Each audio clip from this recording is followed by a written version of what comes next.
Hi, my name is Alison and I work for Newmarket and District Youth for Christ. What gets you out of bed in the morning?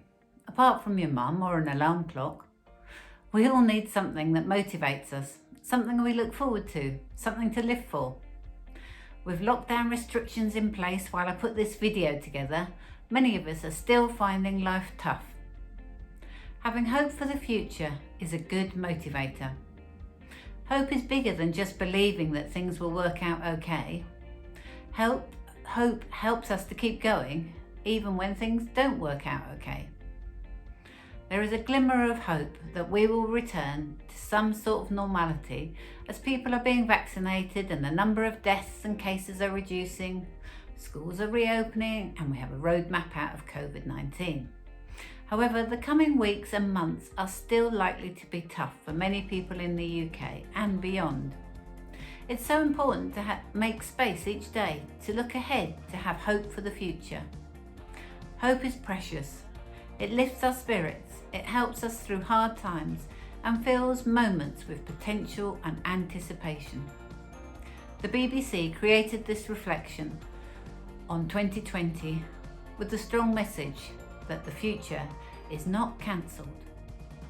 I've got to be honest and straight up. 2020 was a mess. I feel anxious when I wake up.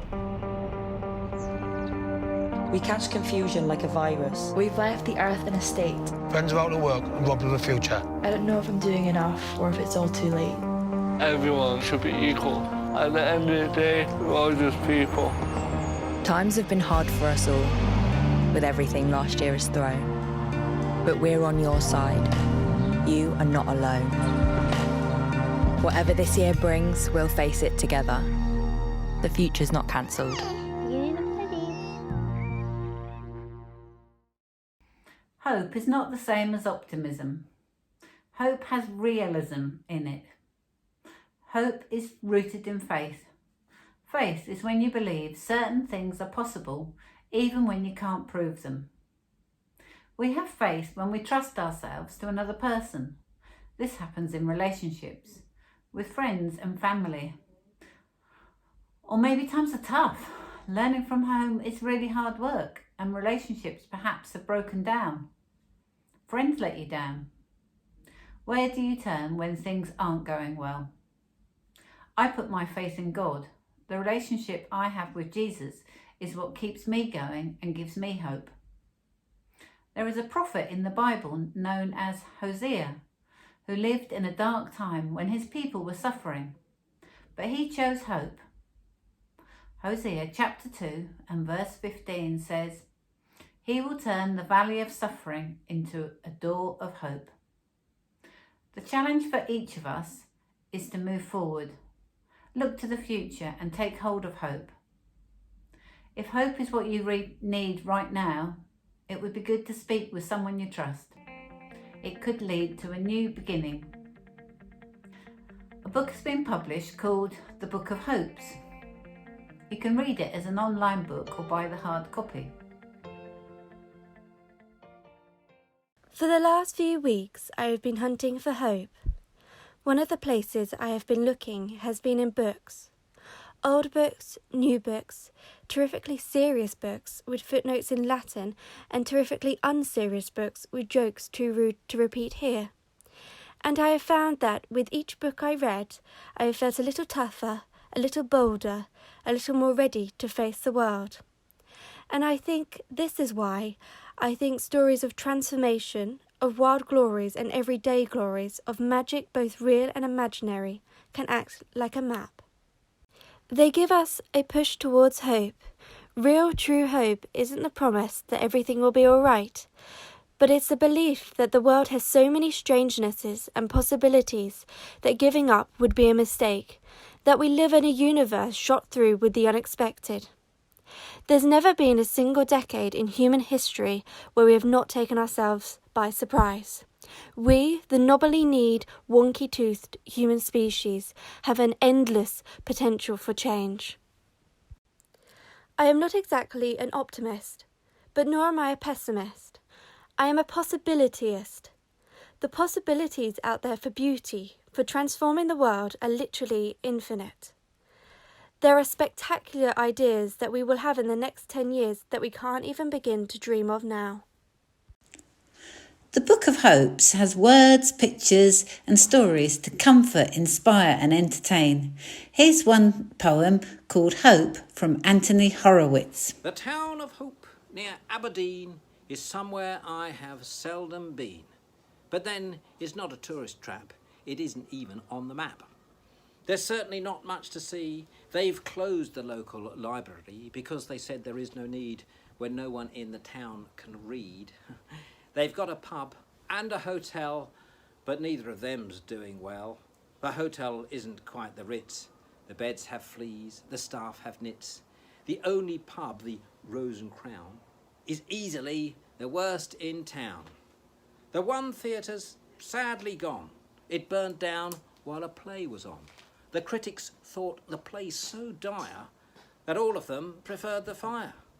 The cinema is second-rate. The films are always out of date. The last James Bond film that I saw had Bob still played by Roger Moore. The pavements are never clean because the council's far too mean to pay for cleaners, and the park is only open after dark. The grass is lumpy, full of weeds. The dogs can only walk on leads. There is a children's playground, but when school is finished, it is shut. The chief of police is 82. He can't catch crooks. He can't catch flu. The vicar surely won't be missed since he's become an atheist. The mayor sold his golden chain and then was never seen again. The local paper isn't bought because there's nothing to report. The school is like a concrete bunker. Matron's drunk. The head is drunker. Now, living here must really stink. At least, that is what you might think. But that is simply not the case. There is no more delightful place.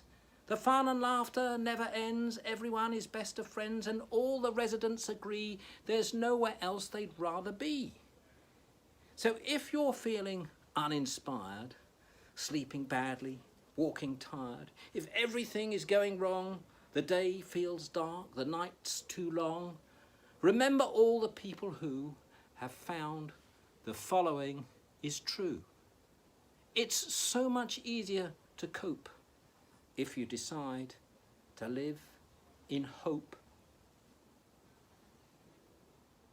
Captain Sir Tom Moore, who died at the age of 100, became a symbol of hope and raised almost £39 million during the first lockdown. He's a 99-year-old war vet. He's a one-man fundraising machine. Captain Sir Tom Moore. The word inspirational is rather an understatement. That's the way I think I've always looked at it. Tomorrow will be a good day. What began as a little family challenge to do 100 laps of his garden became a fundraising juggernaut. Walk on through the wind. He also had a #1 single. Through the rain. Captain Tom had become known the world over. He received 140,000 birthday cards. The regimental medal. He was made an honorary colonel. He received a knighthood.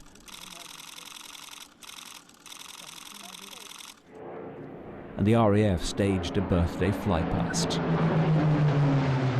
I'm absolutely delighted with all the people like you who have come to wish me a many happy birthday.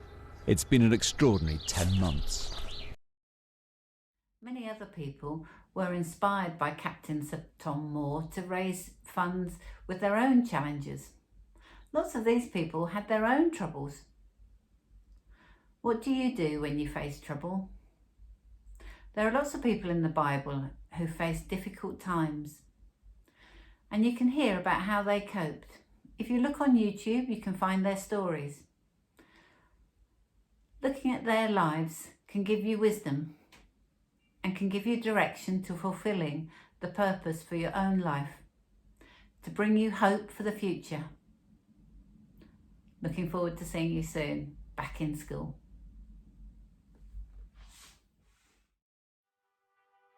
If you want to change the world, start off by making your bed.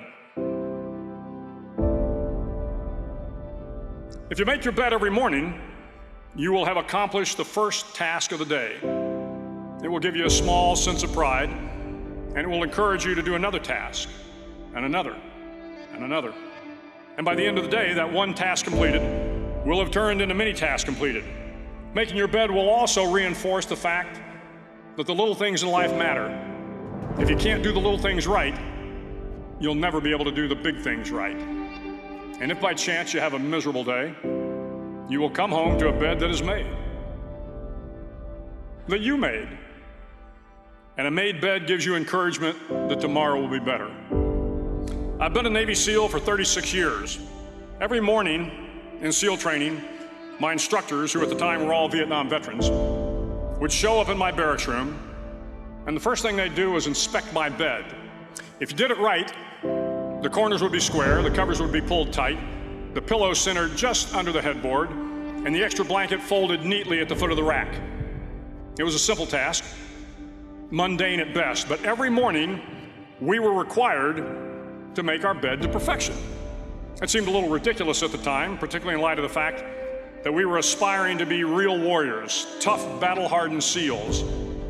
But the wisdom of this simple act has been proven to me many times over. It matters not whether you ever served a day in uniform. It matters not your gender, your ethnic or religious background, your orientation, or your social status. Our struggles in this world are similar, and the lessons to overcome those struggles and to move forward, changing ourselves and changing the world around us, will apply equally to all. If I have learned anything in my time traveling the world, it is the power of hope. The power of one person, a Washington, a Lincoln, King, Mandela, and even a young girl from Pakistan, Malala. One person can change the world by giving people hope. Start each day with a task completed. Find someone to help you through life. Respect everyone. Know that life is not fair and that you will fail often. But if you take some risks, step up when the times are the toughest, face down the bullies, lift up the downtrodden, and never ever give up. If you do these things, the next generation and the generations that follow will live in a world far better than the one we have today. And what started here will indeed have changed the world